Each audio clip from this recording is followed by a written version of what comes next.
इस क्वेश्चन के अंदर कह रहा था HCF of two number 65 and 104 is 13। तो सबसे पहले हम इस लाइन के लिए लिख लेते हैं कि लेट जो ये P है, मतलब जो ये पहला नंबर है ये है 65 और जो ये दूसरा नंबर है ये है 104 और इन दोनों का जो एचसीएफ है, इन दोनों का एचसीएफ ये कह रहा है कि ये 13 है, इस तरीके से 13।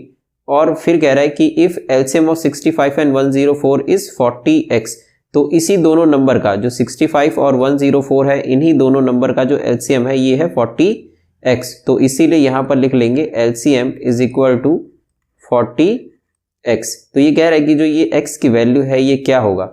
तो अगर आपने चैप्टर 1 अगर आपने पढ़ रखा है तो उसके अंदर जो ये कहता है कि वी नो दैट कि आपको मालूम होगा कि जो एचसीएफ इंटू एलसीएम होता है, एचसीएफ इंटू एलसीएम ये दोनों नंबर के प्रोडक्ट के बराबर होता है, मतलब P इंटू Q के बराबर होता है। तो इसीलिए जो एचसीएफ है, क्योंकि ये तो 13 है और जो एलसीएम है ये दे रखा है 40x और जो ये दोनों नंबर है P और Q ये 65 और 104। तो यहाँ पर वो ये लिख लेंगे 65 मल्टीप्लाई 104 और अगर इस x को अगर हम यहीं पर रहने दें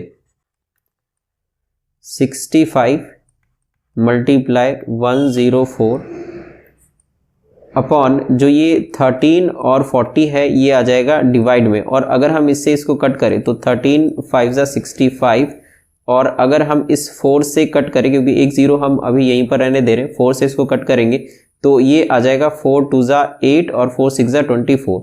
और जैसे कि यहाँ पर ये 10 है तो हम इसको लिख सकते हैं इस तरीके से x is equal to 5 multiply 26 by 10।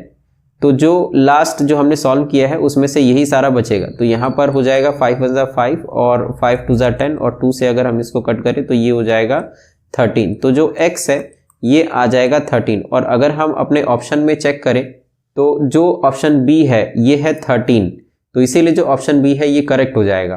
तो यहाँ पे लिख देंगे जो ऑप्शन बी है ये करेक्ट है।